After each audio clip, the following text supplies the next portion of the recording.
Hi everyone, আসসালামু আলাইকুম। As গার্ডেনে তোমাদেরকে স্বাগতম।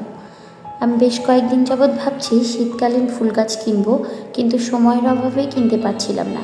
আজকে যেহেতু একটু ছুটির দিন পেয়েছি, তাই ভাবলাম বেশ কিছু ধরনের শীতকালীন ফুল গাছ কেনা যাক। আর শীতের মৌসুমে গোলাপ গাছ যদি বাগানে না থাকে তাহলে একদম ভালো লাগে না। তাই বেশ কিছু গোলাপ গাছ কিনতে নার্সারিতে চলে গিয়েছিলাম। এই যে অনেকগুলো গোলাপ গাছ কিনেছি, লাল কালার, সিঁদুর লাল, হলুদ, সাদা, গোলাপি, এরকম 5 রকমের গোলাপ ফুল গাছ কিনে নিয়ে এসেছি এবং গাছগুলো বাসায় এসেই রিপোর্ট করতে বসে পড়েছি। এর জন্য আমি মাটিতে গোবর সার, মাটি, ভার্মি কম্পোস্ট দিয়ে মাটিটা রেডি করে নিয়েছি এবং গাছগুলো বসিয়ে দিয়েছি। এই হলুদ কালারের গোলাপ ফুলটা দেখো কি সুন্দর। তাছাড়া এই যে সিঁদুর লালটা, এটাও কিন্তু মাশাআল্লাহ খুবই সুন্দর দেখতে।